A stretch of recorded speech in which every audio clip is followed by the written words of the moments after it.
Over the last year, our dog handlers have qualified to get here to Tennessee, and over the last few days, there's been over 5,000 runs to narrow the field down to today's finalists and the chance to win one of these and be crowned champion.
Welcome to 3PBN's exclusive coverage of the Nadac Dog Agility Championships from Shelbyville, Tennessee and the Calsonic Arena.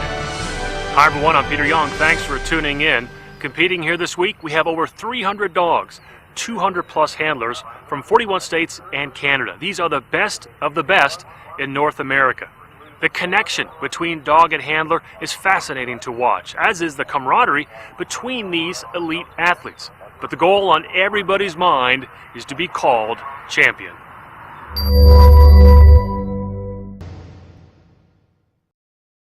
We built a great partnership.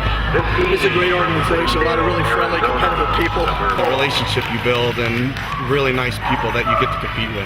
It's all about the training and the teamwork you have to build with your dog to go out there and nail a course like that, and it's like you're dancing, you know? They have mojo, the Doberman.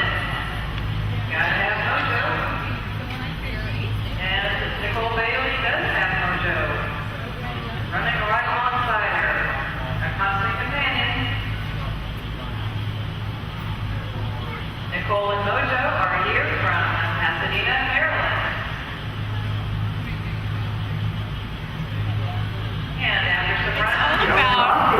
The training and the teamwork you have to build with your dog to go out there and nail a course like that, and it's like you're dancing, you know? And that's why it's such a high, because it's like they read your mind sometimes when it goes right, you know? And you have to work so hard to get to where you can do that, to where it feels so smooth and so comfortable to go out there and dance with them. So. What would be the number one tip? Oh, I made this mistake when I just did that. Don't do this or do this. I'd say the most important thing you can do is trust your dog and listen to your dog. Don't give up on them, you know. Listen to what they're telling you about what works for them and what does not work for them. Not everything works the same for every dog, you know. The companionship and the ability to play with my dog is something that we both enjoy. Check them out. Flavor to it, it's that you particularly enjoy it. For herself, when traveling between trials, Cynthia likes Diet Pepsi and her iPhone.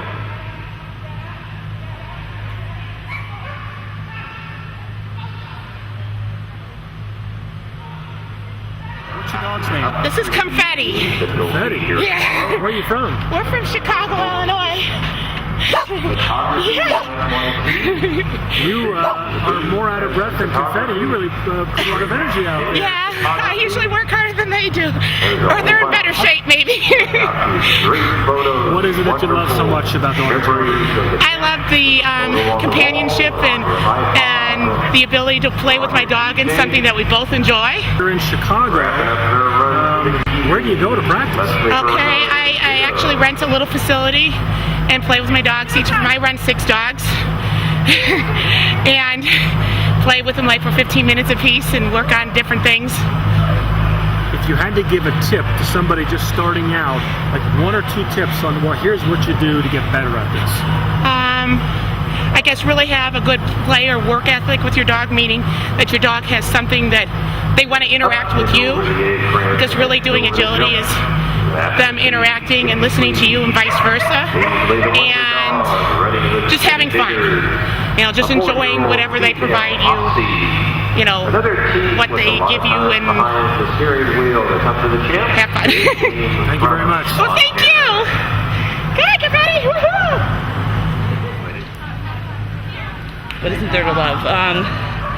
It's fun. It's a great bonding experience with your dogs. I rescue my dogs, so it gives them a purpose. It gives them more than just a life in a house. It's fun, right? Where she met the Queen and was impressed, and met Prince Charles and was not.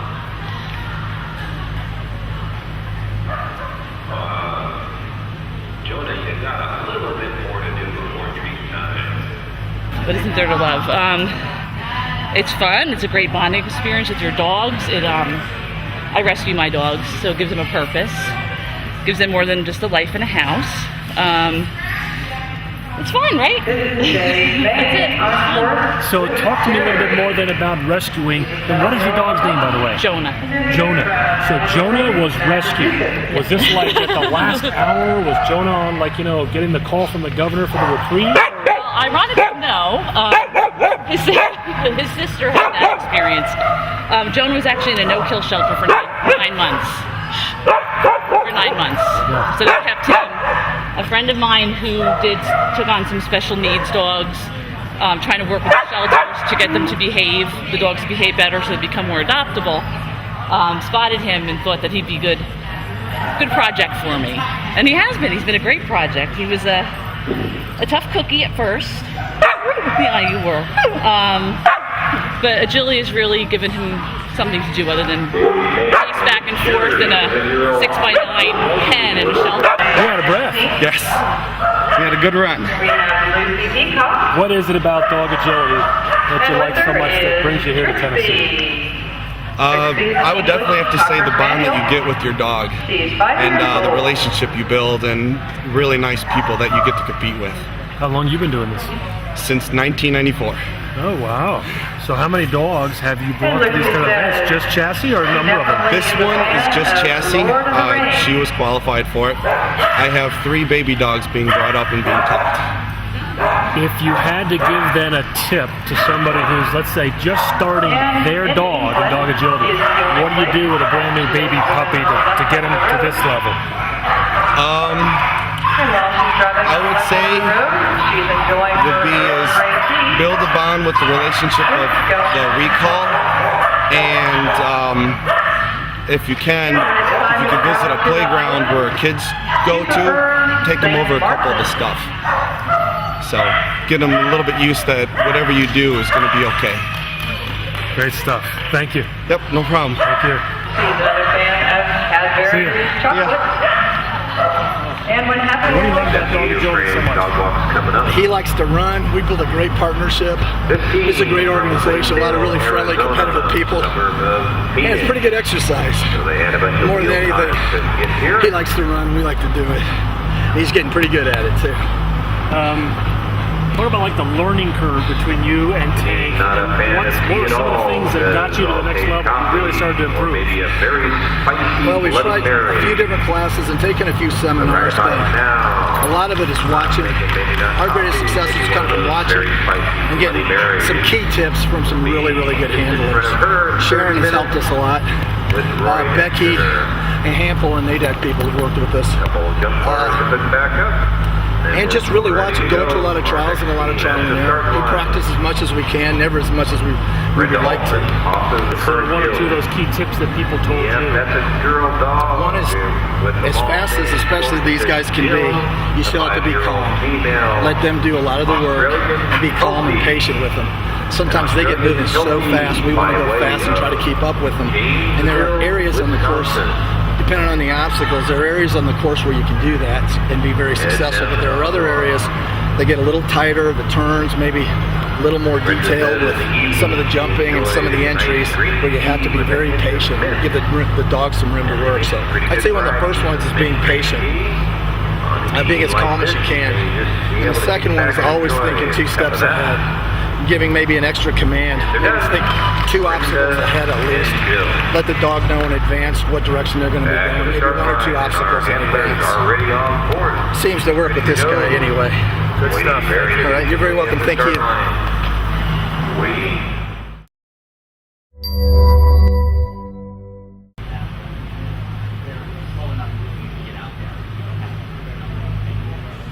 The sport of dog agility is a collaboration between dog and human. Both of them have a responsibility to face the obstacles and to triumph together. The dog is guided through these obstacles with voice and body cues from the handler in a predetermined order. It's all about communication, both verbal and nonverbal. Body position and movements are the keys to their success. The dog has an amazing ability to read even the slightest change in his partner's position. A simple shoulder or foot movement will be read by the dog, and he will quickly respond to the message. Any unclear language could be misinterpreted, and the dog would be sent off course, denying the team its victory.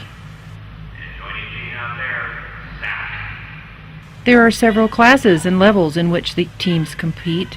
One, called Super Stakes, involves the dog and handler communicating over a long distance from each other, of up to 130 feet or more.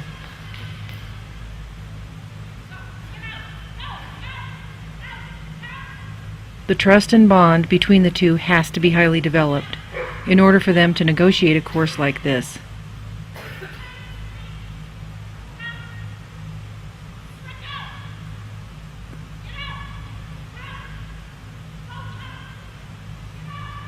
Even so, a misunderstanding on the dog's part, or a cue given too late or too early, will result in chaos. The team will then have to regroup as quickly as possible to finish the course, but with a lower score than they could have had.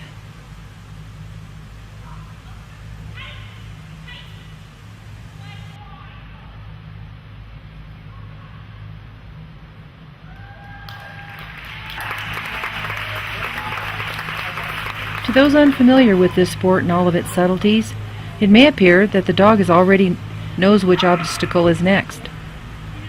It seems the dog is almost always looking towards the next jump or tunnel and rarely even glances at the handler.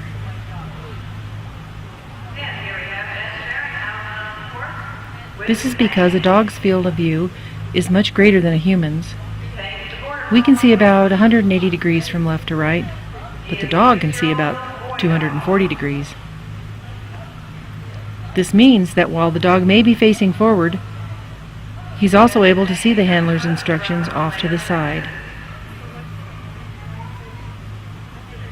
Because of the dog's speed and vision, the handler must always be thinking ahead of what the dog's currently doing. This is what dog agility is all about and why it is so addicting.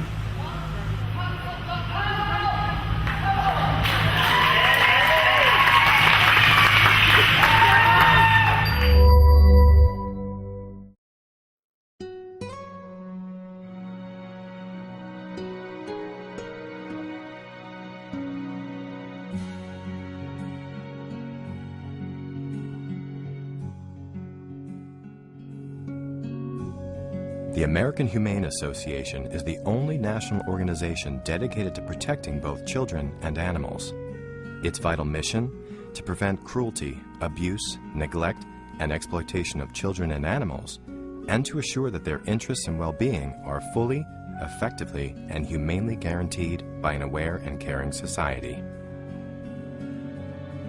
For decades, we've been the driving force behind many accomplishments to protect children and animals, and to speak out for those who can't speak for themselves. We believe that as more individuals understand the importance of this mission, that they will join us in accomplishing our vision of creating a more humane world, where no children or animals will ever be the victims of abuse and neglect.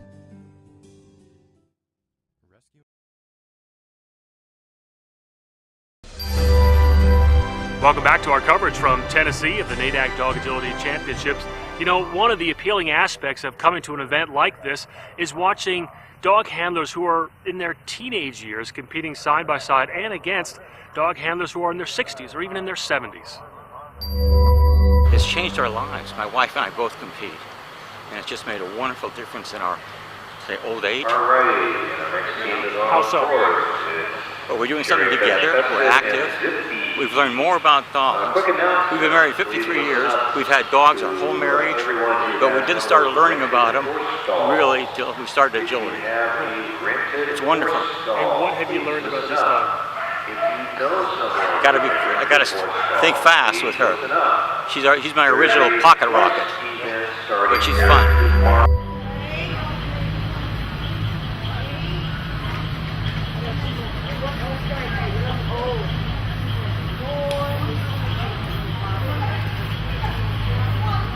And this would be Esri, the Labrador, working with Linda Anderson.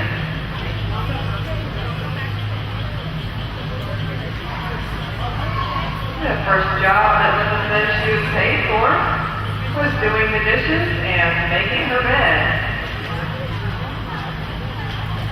What is that you love about dog agility so much? Why are you so keyed up?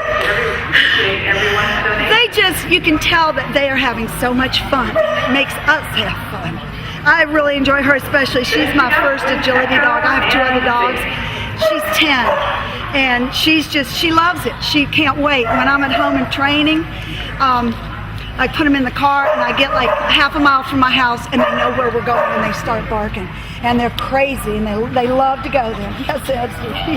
Who do you think has more fun, you or Esri? I think she has the fun and I like the ribbons. She doesn't care. She just likes the food. But I really, yeah, I like the ribbons a lot. And she's got a lot of them. She's been running since she was 18 months old. So great. A long time. That's Jane Marie and Nikki.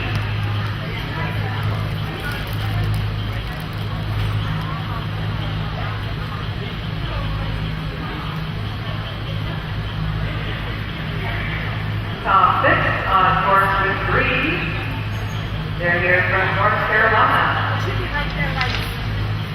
Tom says being a paper boy was his first job. Can we hold the next dog on the line, please? Thank you. What is it about dog agility that you love so much that brings you out here to Tennessee? Being able to do something with my dogs. You know, we do obedience, we do tracking, but agility is just a heck of a lot of fun. Just run. They really like it. Of course, my wife has been in agility a lot longer than I, so I sort of married into it. What do you love about dog agility? What is it?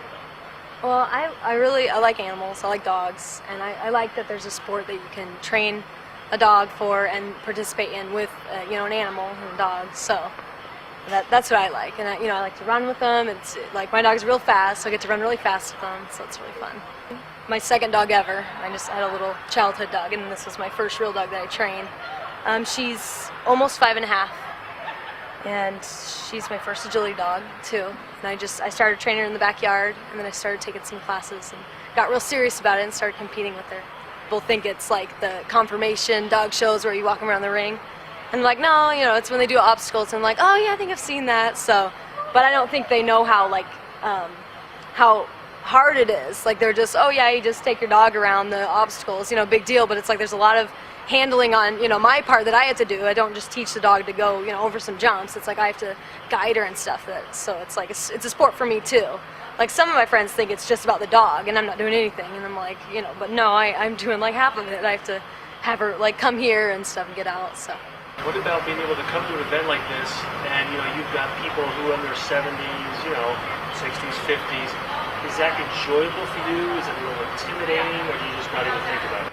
I think when I first started out it was, because I didn't think I was, just as good as the adults. But now I feel, I feel like I'm doing pretty good and I'm not as intimidated anymore. Go to these events? I'll answer later. for with like new dogs and stuff, and with this, you know, this dog now, and I've got future dogs, and I'm like, I want to have goals and stuff. So Melinda has plans to attend Texas A&M's veterinary school next year, hoping to specialize in orthopedics. Her mom, Lori, has gotten the agility bug too after watching and cheering her daughter on for the last several years. She'll sell their house and move with Melinda to continue the agility tradition. Following mom and daughter to the wall of ribbons, we watch as they collect the tangible evidence of their many hours of training and teamwork. These colorful ribbons are a prized possession with these competitors. They represent the team effort, the dedication, and the devotion it takes to win. So which one is yours, Melinda? Big one there? We hope it's that one. That's the junior handler one. Highest scoring junior handler, so maybe. Yeah. But she's also eligible for one of these. yeah, one of those. yeah. For the first place veteran junior handler. As they make their way to the dog crating area, their excitement over the team's success and the anticipation of what is yet to come is obvious. Tally's crate, covered with ribbons and awards from past victories, says it all, though. This is a team of champions and not easily beat.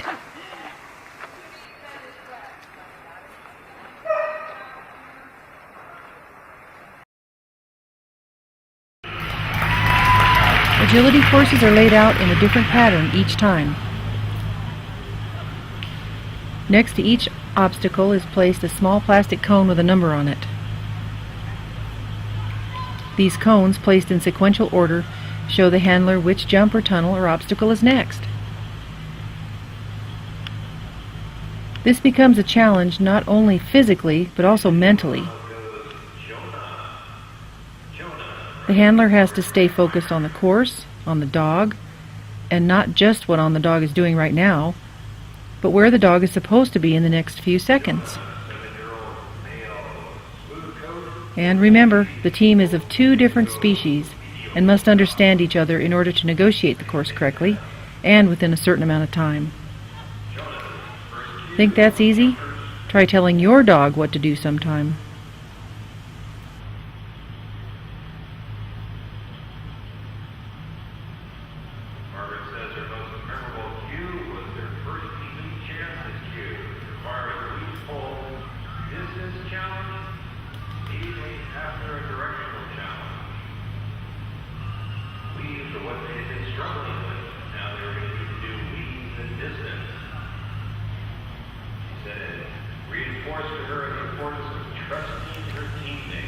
Now that you have a better understanding of what's going on down there, let's watch a few runs.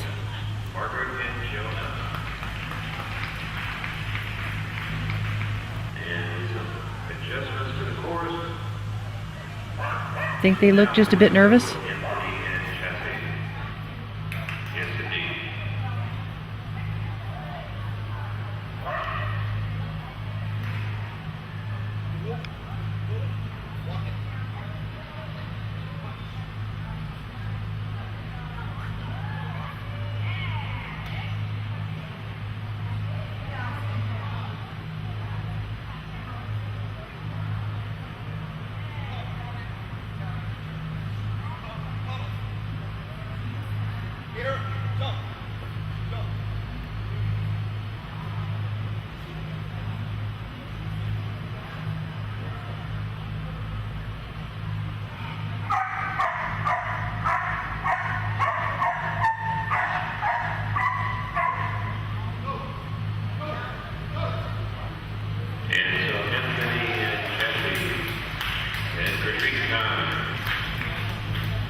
With Esri. Esri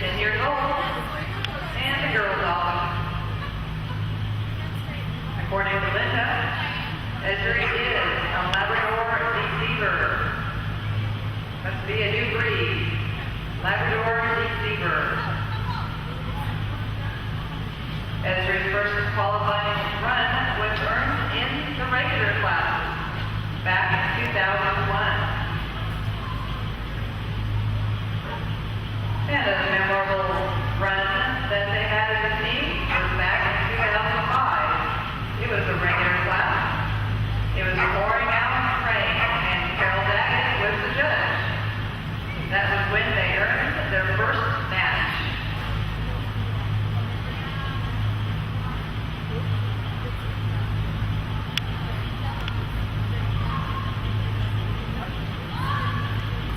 Linda loves to run Esri because she loves to run. This is Esri and Linda.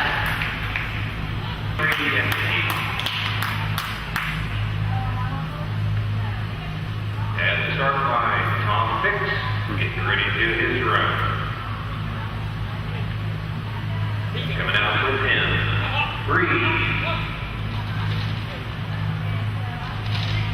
Team that's traveled by RV to a bunch of different spots. Total of 10 states running in the agility rig. When they're heading out in the RV, Breezy gets string cheese.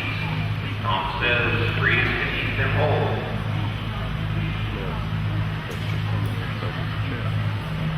And at one time, Breeze ate one whole, still inside the plastic bag. And then, given how biology and dog anatomy works, out it came the other side, still wrapped in plastic. It's true, so says Tom. And for string cheese, there's Breeze. And Tom's finally heading towards. And off for the evening with just one tunnel. There you go, Sammy and Darlene Driver. Here's Cynthia Nadac, racing to catch up with her and Betty. Cynthia says Betty enjoys chicken flavor, so any treat that has a chicken flavor to it, Betty particularly enjoys. For herself, when traveling between trials, Cynthia likes Diet Pepsi and her iPhone.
Nicole and Mojo are here from Pasadena, Maryland.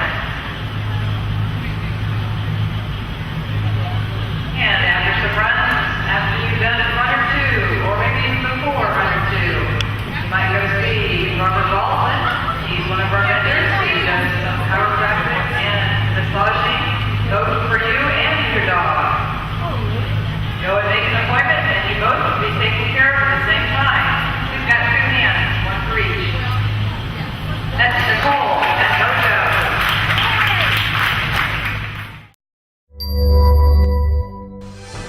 Well, thanks for watching our coverage, folks. Be sure to stay with 3PBN for our coverage of the finals here from Shelbyville, Tennessee, and the Nadac Dog Agility Championships. I'm Peter Young.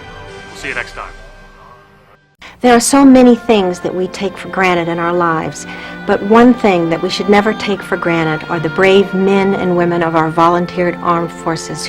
Some of these brave warriors have suffered catastrophic injuries. Many are missing limbs or have been badly burned. The Wounded Warrior Project was created to help and support those who are returning home from combat with catastrophic injuries. To learn more, call 877-832-6997.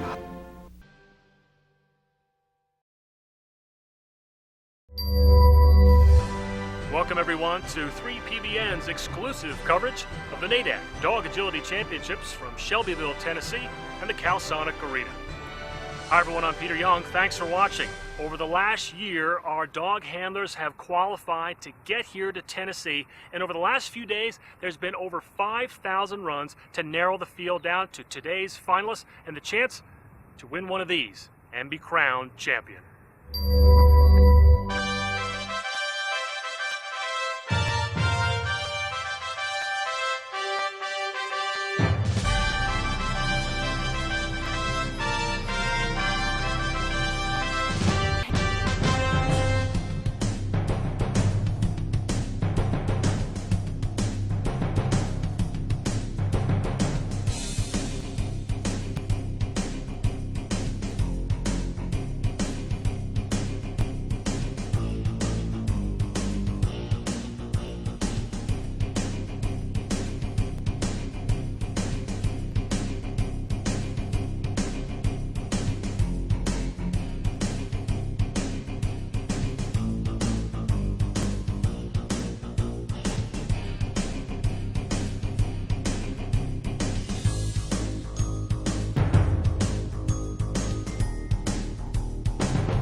Okay, how did you get into dog agility?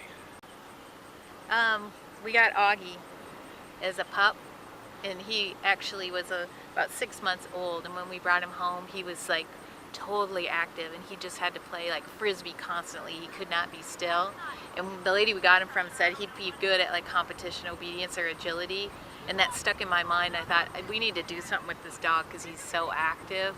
So we took agility classes, and he was like, it was duck to water, and he loved it, and he is just awesome at it. He just was qualifying all over the place, and Dave actually handled him, and we started going to trials, and I would hang out, and then I was like, it's kind of boring just hanging out. I want to have my own dog to run. So, and now we have 4 dogs total, but 3 that we run. Right.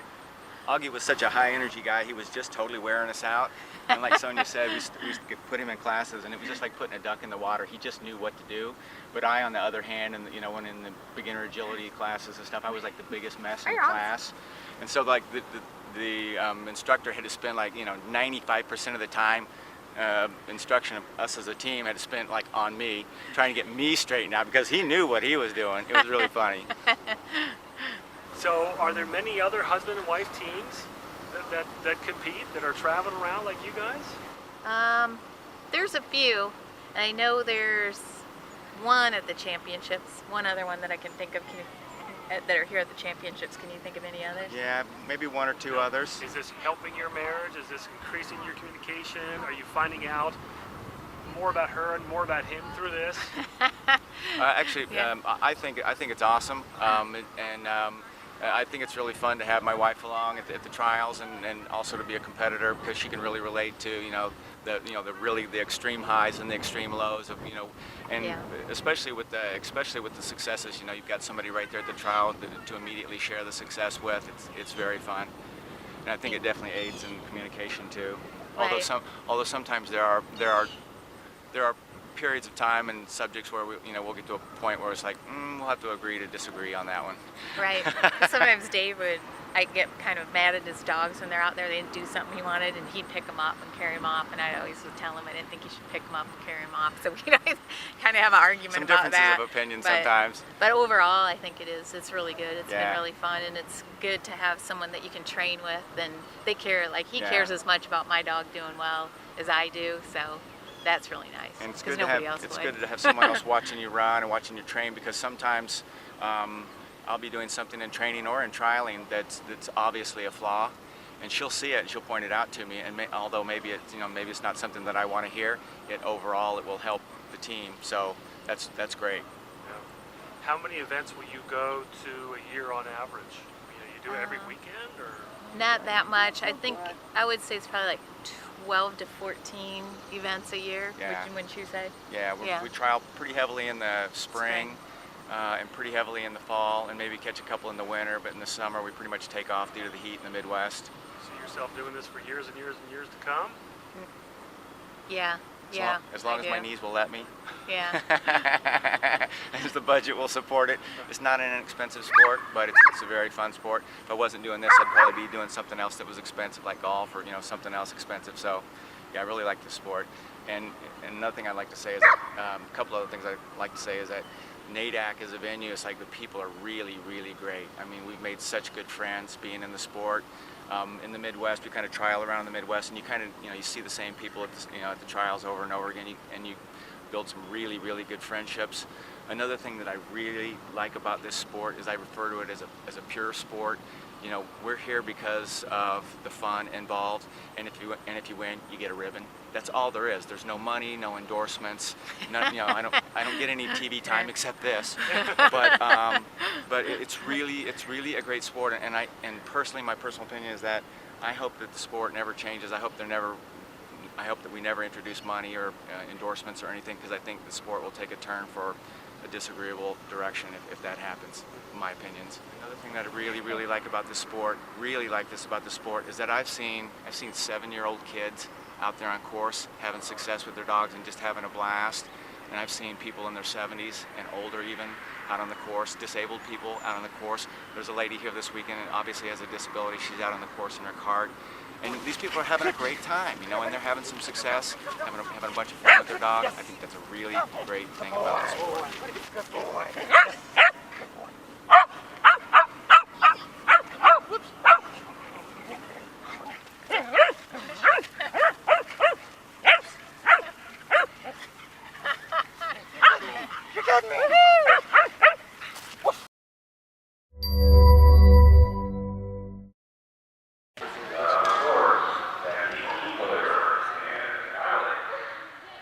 Any sport, and agility's no different, requires one to have a certain degree of fitness, no matter what the age. Dave and many handlers stretch and warm up their muscles prior to their run just like any other athlete does. But what agility has over most other sports is that you don't need to be ripped with muscle. You can be virtually any age, any shape, any size, and compete and win. Agility is as much mental as it is physical. The handlers, after having a chance to see the course layout and walk its route without their dogs, mentally prepare themselves for what they're about to do. Getting focused and in the zone is a big part of this sport, both for the handler and the dog.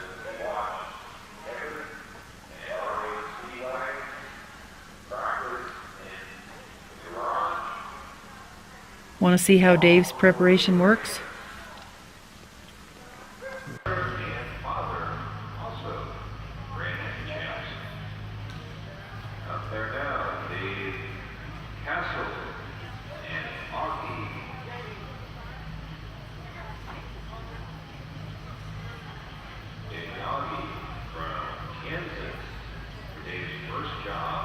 It's hard to see there, but it looks like he dropped his arm just a little bit, which brought Augie into him.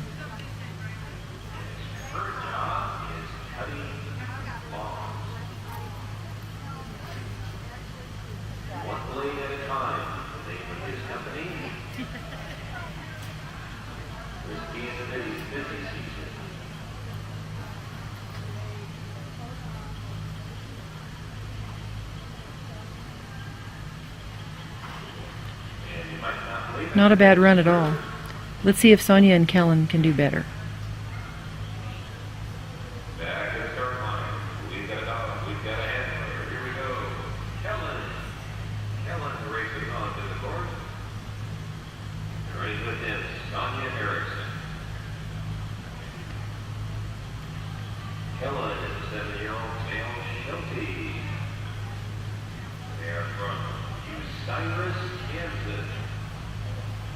Cyrus, Kansas, population 72.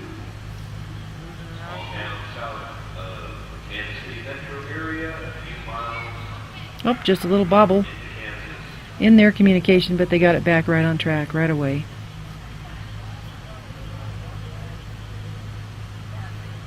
Sonia, whose favorite chocolate is Godiva, and likes to drink acai. Oh, here it looks like Kellen's a little confused. Can they get that communication back fast enough? A few rough spots, but the rest of the run was very nice. Not sure if it's a winning run, though.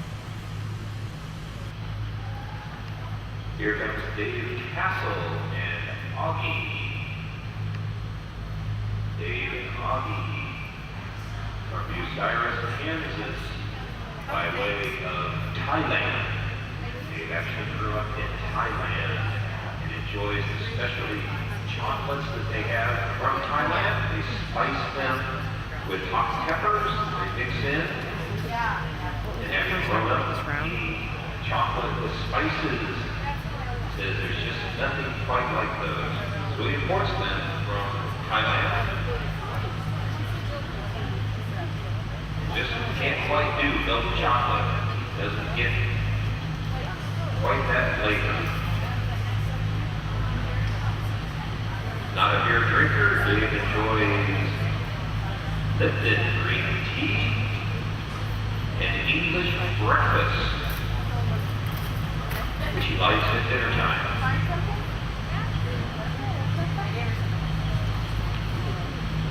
There they go, Dave Castle. And if you want to entertain yourself, swing online and see Tom and break into Japanese. Guess what? They'll answer you in Japanese too. You can have a Japanese conversation. Not tell us what you say.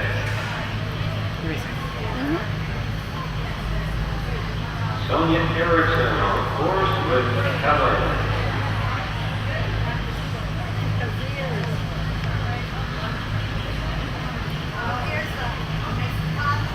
Sonia was a gold medalist in table tennis ping pong. Still my favorite. In the corporate Olympics. And she's met Buddy Ryan, Jim Ryan, Lionel Richie, and Joe Jett. The brave men and women in our nation's armed forces made a commitment to protect us and our freedoms. Many will come home with missing limbs, severe burns, or traumatic brain injuries. The Wounded Warrior Project was created to help and support these injured heroes through programs and services that help make their recoveries easier. Regardless of your position on the war, our injured veterans deserve our support. To learn more, call 1-877-832-6997 or visit woundedwarriorproject.org.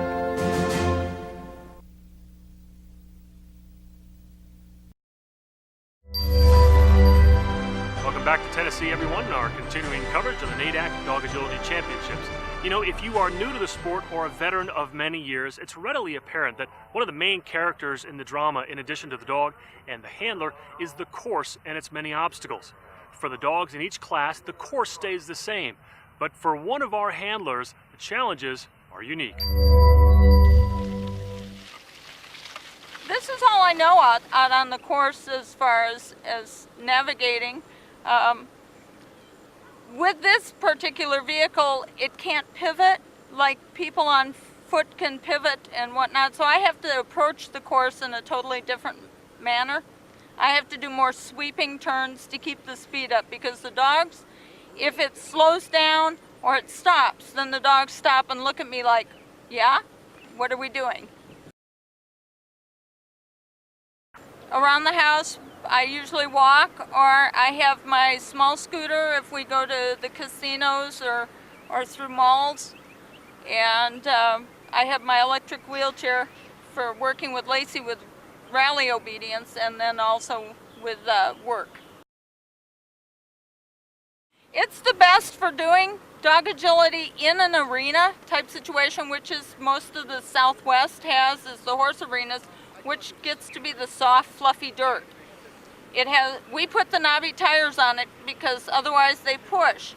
The difference between This, it also has a longer wheelbase, so you have a smoother ride. You're not getting the rocky motion back and forth like a standard electric wheelchair.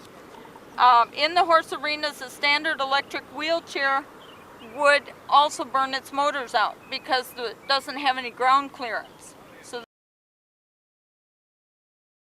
we've always had dogs, but I had Petunia was my base, and I raised her from a pup. Her mom died before she was born, so I was her mom.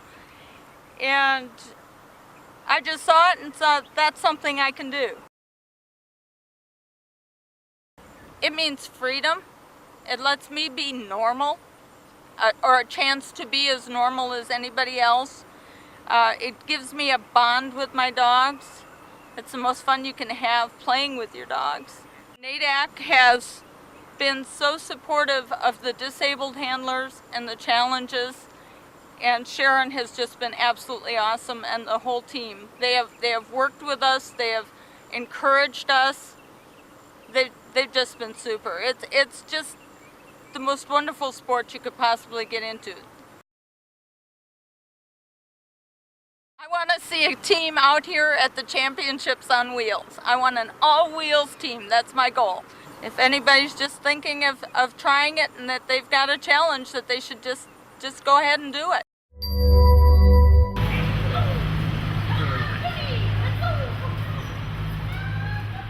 And our first 4-inch team has taken a course.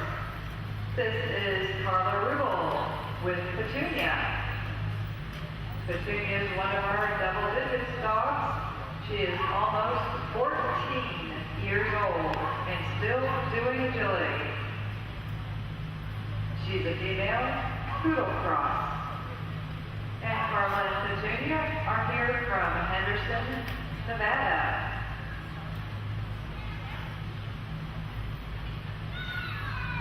Carlos doesn't have any particular preference for either Lord of the Rings or Harry Potter. She says, give me Princess Diana all the way.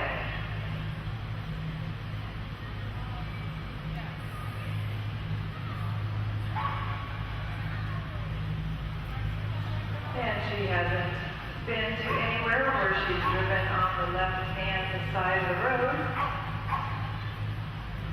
But her favorite island that she has visited is the Grand Bahamas, and more locally, Sanibel Island in Florida.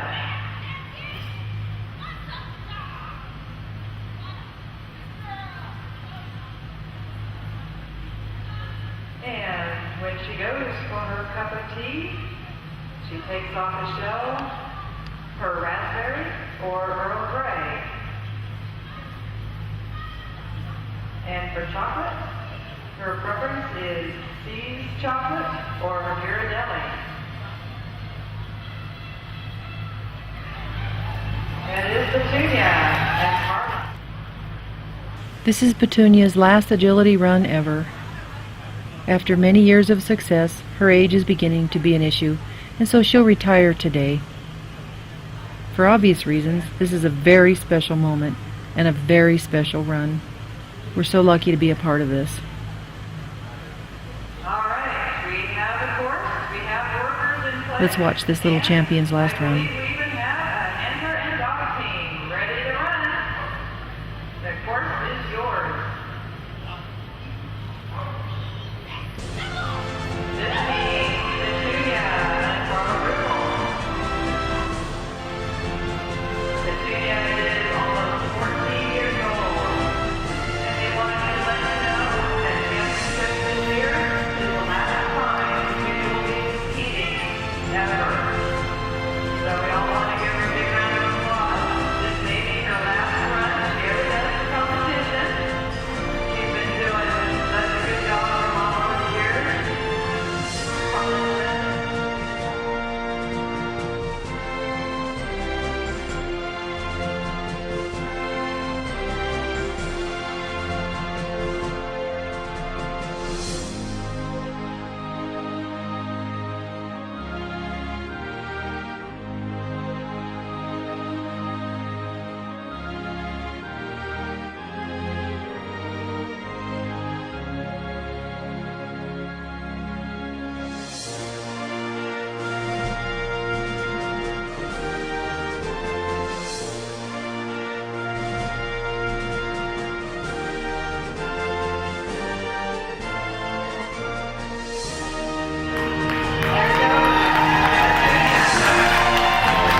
that's going to do it from this year's Nadac Dog Agility Championships in Shelbyville, Tennessee. Thanks for watching.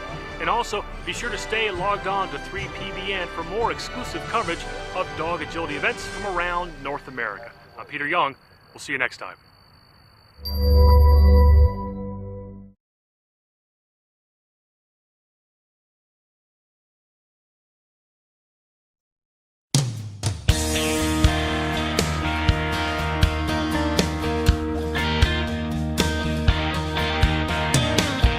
Here we are at the starting line. I'm so excited, I know you are too. With you, my little buddy, by my side. Got my purple on. Show 2 bridge. 3, 2, 1. Come on, Carson. Oops, sorry, car. Another one coming. Now go out. Okay, we're clear. To take the tunnel, clear that bar. Rolling. Over the 3, A-frame, 2, we come 1. so Once you run, and I'll wait for him as soon as he breaks, I'll go. Nadac championship, my all-American boy. You running? This Dog is walk show is 1 next, Carson, bridge. take your time, make sure you get 3. your contacts in. Down through the middle into tunnel 5, out 1. front cross here. Let's go again. Come Welcome on, back to our coverage of the Carson, Nadac Dog Agility Championships from Shelbyville, Tennessee. You know, one of the appealing aspects is having a car drive right behind me. It was a beautiful. Now go out Okay, ready? where you Okay. need to 3, be. 2, 1. To hit the scramble, give it Your all name, you got. Weave, How do you spell your there's name, no honey? time to stop. What? A-L-I, right? What is it? Spell it. How do you spell your name, honey? Can you help her out a little? Oh yeah, Tali.